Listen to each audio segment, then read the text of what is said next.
and welcome to this episode of Psych Attack. I'm Dr. Jasmine B. MacDonald. Today, I have the pleasure of catching up with Rahim Thawer again. Rahim joined me previously to discuss the role of envy in our social and sexual lives. And if you haven't had a chance to check that episode out, please carve out some time and make sure you do that. As a reminder for folks who did tune in, Rahim is a racialized queer social worker who works as an instructor and psychotherapist, a clinical supervisor and consultant, public speaker, a podcast host, and a writer. He calls Toronto home and currently teaches at the University of Alabama. His work explores the intersection of mental health and systemic oppression. He has a particular interest in examining innovation in queer relationships and exploring how anti-racist, queer-affirming psychoanalytic frameworks can support social workers, training therapists, and organizational leaders. Today, we're catching up because Rahim has written a book called The Mental Health Guide for Cis and Trans Queer Guys, which is currently on presale and is being released the 1st of June 2025. So Rahim has kindly come along to discuss the book with me, and I had an absolute blast catching up with you last time. So thank you for joining me again, Rahim. Happy to meet you here virtually. I think we decided after our last meeting that we were going to be friends. So I'm thinking about how to find my way to Australia to talk about this book. Yes, please. That would be excellent.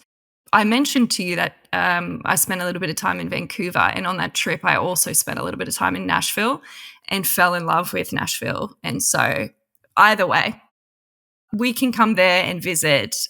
We love Canada, and you have experience in Melbourne as well. So, Yeah. Look, it's all I'm good. actually very close to Nashville, just a few hours drive away. Very nice. Very nice. Well, thanks for having me. I'm excited about this book. It's really my first book, and I have a few in the pipeline, but this one, well, they're all unique, but it feels really special. So I'm excited to tell you about it and tell your listeners about it. Amazing. And so give us a little bit of the background of what led up to writing the book, your professional experience and interest in this space. Right. Well, I'm a queer guy, and I've called myself a professional gay for a long time because I'm a gay person who has worked with a lot of other gay people. And I say gay, like broadly speaking, LGBTQ plus people. Some years ago, I was really thinking about how gay men in particular navigate relationships in a landscape of connection seeking that's quite different than our straight counterparts. The norms are different. The way sex is positioned is different. It's celebrated. It's more central. Casual sex can be seen as an achievement. More of us are single. More of us are more likely to be in non-monogamous relationships. And this entire subculture that we live in or operate in affects our mental health the same way everyone's environment affects their mental health. And I did a couple of presentations on connection seeking and queer guys. Those went fairly well. And I started writing a book about connection seeking, the rewards and challenges of long term relationships and casual sex, and trying to attain both things and all the things all at once. And that project is still kind of alive and well, but on a back burner. What kind of took over was, hey, it's not just this realization that, hey, it's not just our world of connection seeking that impacts our mental health. It's also like all these other experiences, like coming out. Coming out is kind of the easy one, because it's seen as like a rite of passage and a developmental milestone. But ask any gay man, and they've been thinking about sexual health much longer than a lot of their straight counterparts and in a different way, you know? And we've had to because HIV has a look different in our communities. And while we're online and celebrating our bodies and thinking about sex and what it means to us. In that process, we've created quite a body conscious subculture. We were talking in our last episode a bit about envy and envy of other men, people who are of the same gender, who we might ask ourselves, do I want to be like this person or do I like this person? That confusion, I would suggest, is a unique experience to some of us who are gender and sexual minorities, and ultimately becomes a determinant of our mental health. So, this book is about all of these unique experiences and positioning them as determinants of mental health. There's no particular outcome that needs to happen for you to have good mental health, but you need to move through a determinant in a particular way. One way I explain that is, if you take a general social determinants of health theory, a person that has employment is going to have some kind of a sense of financial security. They're going to be better off in some regard than the person who doesn't have any employment. And the person who doesn't have any employment might find joy in application of their skills in other ways, whereas the person who is employed could hate their job. So it's not about having or not having. That's Mm. part of it, but then it's how you move through it, if that makes sense, right? Mm. And so in this book, I'm looking at a slew of determinants of mental health for queer guys. I'm wondering sometimes in writing and thinking about my own work, but also talking to other people who write, they often say they're writing the book that they wish they had to read. Like, this doesn't exist, so they created it. Does that resonate for you? You know what? Maybe I hadn't thought about it that way. Actually, that makes a lot of sense because I often have been looking for in my whole life. I've been looking for books and media representations of my experiences. So inadvertently, yeah. Yeah. I'm also so passionate about mental health, and I really love queer people, and I love thinking about queer joy, and I think about queer people as my people, and I want my people to do well in the world. And I think we have a lot stacked against us at times. I want us to have like the opportunity and the dignity, for wellness, for joy, for Mm. fulfillment. And all of that is part of mental health. And so I think that's a bigger part of where this book comes from. With the work that me and my team focus on is mental health focused, and often the subgroup aspects of that are an afterthought. It's what is it like for First Nations folks as a cliff note to broader anxiety, mental health aspects. What is it like for LGBTIQA plus folks? And so putting your community at the forefront and focusing on these issues seems like a really important and powerful starting point of this isn't there is a uniqueness here and there is an importance here and you talking about not it's not the clinical aspects necessarily but the joy aspects and the continuum of mental health. Absolutely. Yeah, And quite a range. yeah, and I like that you mentioned that LGBTQI people can sometimes be the afterthought because that acronym means so many things. And a couple people said to me, well, this is a good book that you've got, but what about queer women? And I was like, I know some. A lot of this is grounded in lived experience in conjunction with my clinical experience. And a lot of queer women operate in an entirely different subculture than like cis gay men. Like Mm. these are different worlds to some degree, And just so things that worthy bring us of their own together. book. Yes. This Yeah. book doesn't have to represent all the folks that mainstream work Totally. doesn't represent. Totally. I brought together my own clinical interests of combining cognitive behavioral therapy, Gestalt work, which is like embodied chair work and role playing, and some psychodynamic inquiry. And I call it inquiry because in each section, there's a few questions that are called digging deeper, where you can dig deeper about the origins of shame or you experience in your family of origin. It prompts you to think about when you started experiencing grief around masculinity. So there's opportunities to go deeper as well. And so I'm really excited about how that might be received, the combination of these modalities.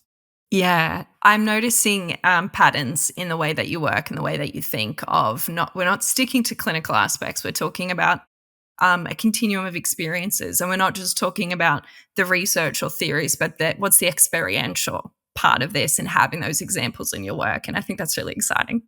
Yeah, thank you. Yeah, I'm excited about this. It's hard to know how it'll be received and how impactful it'll be or if it'll miss the mark, but I'm looking forward to finding out. It feels great to have gotten to this point, so I'm happy about that. Yeah. So, from that description of the different sections and angles of what you've written up in the book, it sounds like it will be useful firsthand for people, cis and trans queer guys themselves, but also for people working to support, like therapists working in this space, and potentially using the resources together. Absolutely, absolutely. So, from a book marketing perspective, it was important for us to put together a self-help guide that's contained that somebody can get, to sell a companion guide to say, here's a guide that you take to a therapist is challenging because we know that there's a lack of mental health services, or if they exist, they're not always accessible Mm, or they don't meet people's needs. So absolutely. Like it's intended for cis and trans queer guys to be able to use on their own, but also in collaboration with a therapist. And I think therapists and other service providers who support queer guys um, can also benefit from it, right? I imagine the tools can be extrapolated with other communities and populations too. But my hope is that we start to, we talk about cultural humility and cultural competence all the time in trainings, and I'm hoping that people will get a deeper sense of the kinds of questions that they can ask queer guys about their experiences around shame, sexuality, body image, substance use, the legacy of AIDS, the landscape of connection seeking, their experiences of disenfranchised grief, particularly around masculinity, what it's felt like to have a chosen family and perhaps be estranged from their family of origin. Sometimes our grief in connection to our family of origin is not that we're estranged, but it's that we're not seen for, all the rainbow and glory that we could be seen with. And I want people to dig into that because those are important experiences to talk about and put language to. great. I can see and hear the passion that you have, and I know that the talent that you have. So, this might not be that friendly a question, but I wonder if there might be a part of the book that you really want to emphasize now, and not as it's the best or your favorite part, but just as an example of some key points, a bit of a taster to get people really excited about what's in the book. Yeah, okay. I've really put you on the spot. That's all right. That's all right. There's a chapter on aging, which it was never an afterthought for me, but it does come in a latter part of the book. I want to emphasize that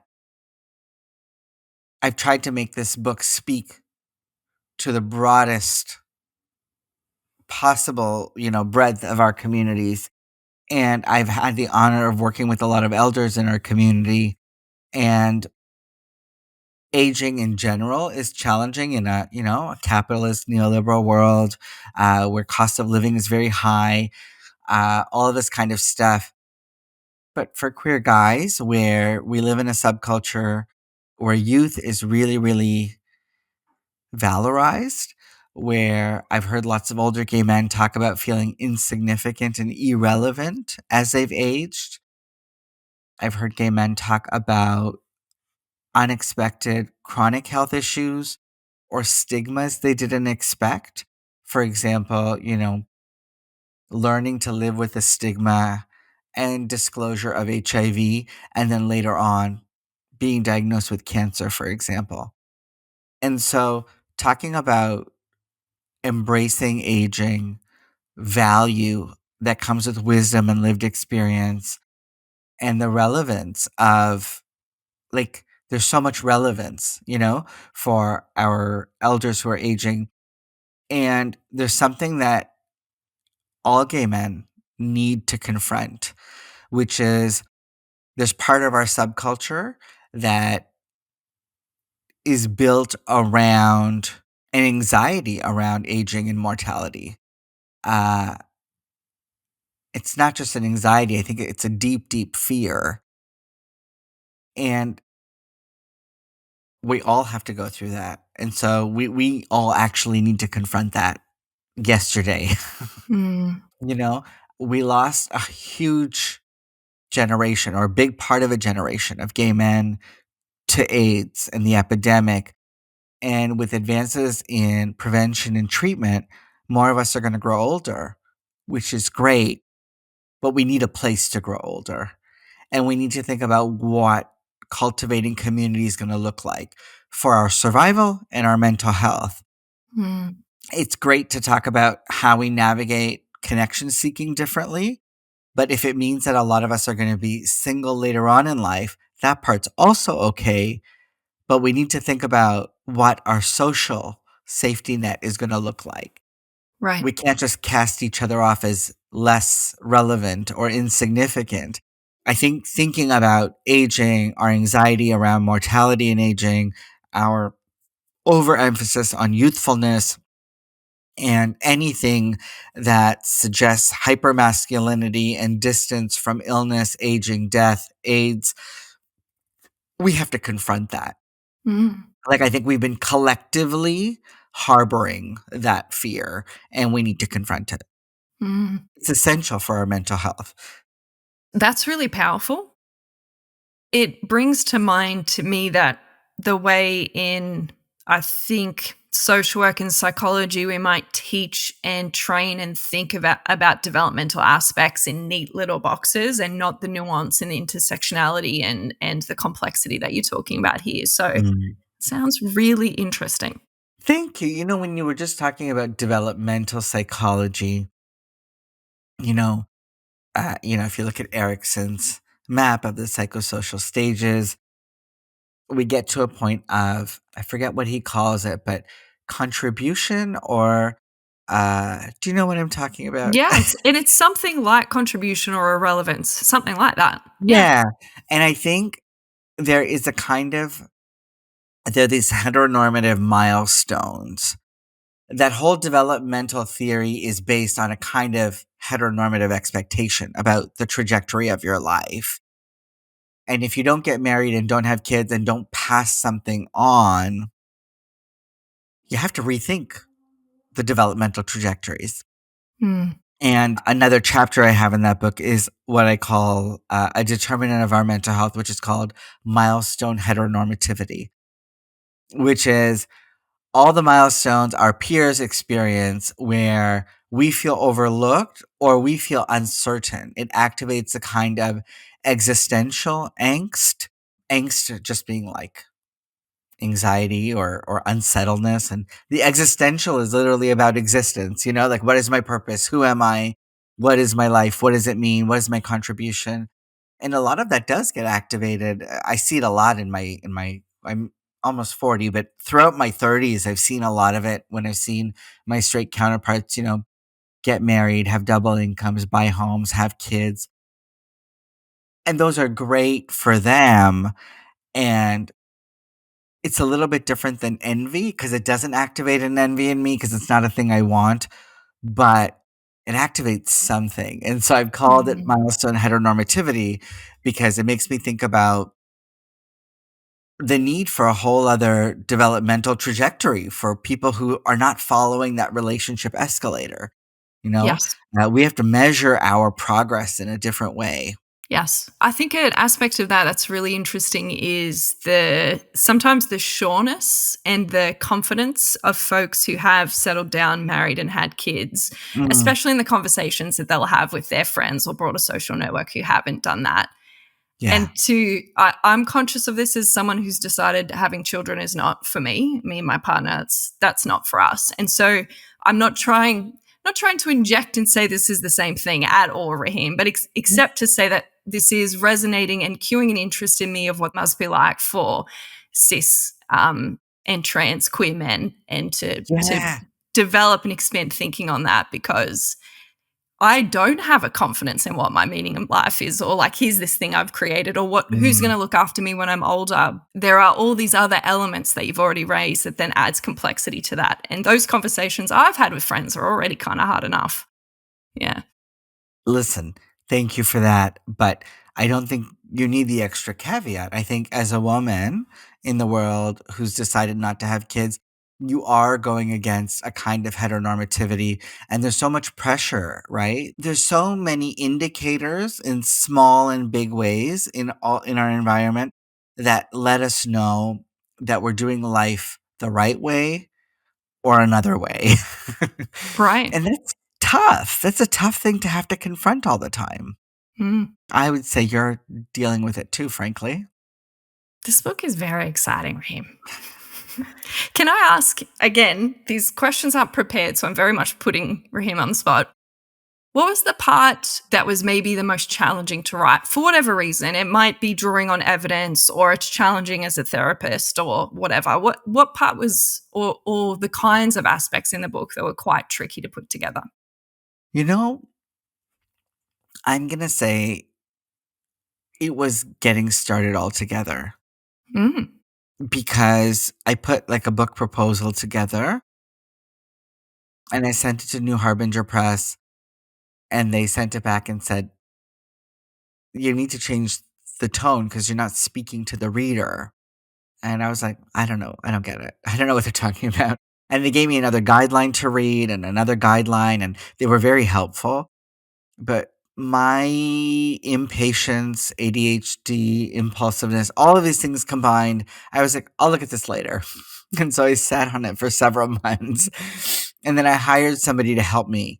I was like, can you help me? Like, how should I do this? And that person, their name's MC. They're a great human, and they helped me like find my voice. Because writing a self help book where you're speaking directly to the reader is kind of it's different than what I'm used to. And so once I got into that, it got a bit easier. And sometimes, like when they edited parts of it, well, they edited all of it, but in parts, the editors would note your voice changed here. It's like you're saying we, and you're talking about it academically, and then you're including yourself in it, and it's right. all of a sudden a very different thing. And I'm like, oh yeah, that's like I do a lot of public speaking, and I do that. Sometimes I'll say you, I'll say we, because I'm part of the community I'm talking about. Other times it's academic. So, and that is fine for a public speak, not for a coherent text. Mm, So I think for me, that was the hardest part. And then once I got into it and found the rhythm, it started to flow pretty quickly. This particular publisher also had strict guidelines. They were like, chapters X to X by this date, then this second batch by this date, third batch by this date, fourth batch by this date. And, I didn't meet any of my deadlines, but it was helpful that they were there. yes, you know? absolutely. So the structure, thinking about finding my voice and learning how to write to the reader, like those were some of the challenges. So I wouldn't say that there was a specific chapter or topic area that was hard. One of the chapters is on shame. And of course, by the time I got to shame, I thought to myself, let this be the last time. I'm so tired of shame. Um, If you listen to the previous episode, that will make sense. oh, right, right. I just had to Raheem talk has about worked shame in a this lot. space a lot. And so that It shows Yeah. its importance, right? We're often really fascinated with a specific topic because it resonates and it's an important thing. And then I don't know, I find sometimes in the things that I work on, I get to the point where I'm like, do people know this? Like, is this boring to other people? And then you have to remember, no, you have all this expertise and shame. Other people Yeah. want to know it. You're just like, well, I'm still talking about this. Yeah. Yes, absolutely. I can't dine out on one topic my whole life. So I am excited to branch out. I say that I'm exhausted of talking about shame, but also the reality is that I'm a therapist. I'm a gay man. I've been talking about something for a while. I've built a level of expertise in an area, and still when I have to sit down and write about it, it tugs at parts of my heart and my Sure. own lived experience, and I'm reminded that I'm not cured. I haven't, resolved all of my wounds. Right. And I think when you're reminded that you're the wounded healer, but the wounds are like a bit open, it's just like a tender place that maybe you want to avoid sometimes. Or Yeah. you're like, I need to travel here a little less. It's getting a bit heavy. Yes. My sense is that that will resonate better with readers. As long as you can do it in a way where you're okay at the end of the day, that I think people picking up the book will sense that in a positive way of not just being told here is what research says about these things or from an outside perspective of this is what you should do around your mental health. I think that is powerful in itself. Great. Apologies. I hope I haven't said something dumb there. No, no, not at all, not at all. No, no. I'm nodding. I'm agreeing with you. I'm thinking it says, yeah, I deeply hope that it resonates with people. I wrote a three-part essay on shame that's on my medium.com blog, and a number of folks reached out to me to say that it really spoke to them, so I was really happy to hear that. But also, regardless of the topic I speak on, people will often come up to me afterwards and say, I'm experiencing the same thing, but what do I do? Yeah. And I have to appreciate that not everyone just feels a kind of satisfaction for having opened up a can of worms. Like for me, I'm like, oh, I've unleashed it. That feels great. Whereas other people are like, no, no, no. How do I fix it? Yeah. So the book is focused in that way. There's concrete tools to do some, I don't know if it's fixing, but think about it as being like in a bike mechanic's garage where they're always doing something, but like who knows what's actually getting done? It's like Someone's playing mental with health wrench. tinkering. Exactly. Spin the wheel, do the thing. Are you doing something? I don't know, but Voila. you're in there. That's the work. You're in there. Uh, Rahim, thank you so much for coming along to talk to us about the book. It sounds fantastic, and once again, it's been an absolute pleasure to talk and think and be challenged by different ideas that have come up in our conversation. So I really appreciate your time. Thanks so much for having me. Yeah, and I look forward to more chats. I think we're gonna meet in a park in Vancouver or Nashville or Toronto and hang out and talk about all of our weird psychology things. Yes, please. I very much look forward to that. For other people who won't get the chance to do that with you personally, but they Mhm. want to keep up with the book and things that you're working on, what's the best way for them to do that? Oh, yeah. You can check out my work at ladyativan.com, ladyativan.com. That'll take you to all of my socials. If you're a therapist, I've got a slew of self published guides on Amazon that you might be interested in. And you can pre order the book that we talked about today. I've also got another one called The Politicized Practitioner. That is a collection of essays that'll be coming out in the next year. So I've got some exciting things on the go, things that I'm really passionate about. And I'd be honored if you followed, shared, liked, and joined me on that journey. Beautiful. Thank you so much, Rahim.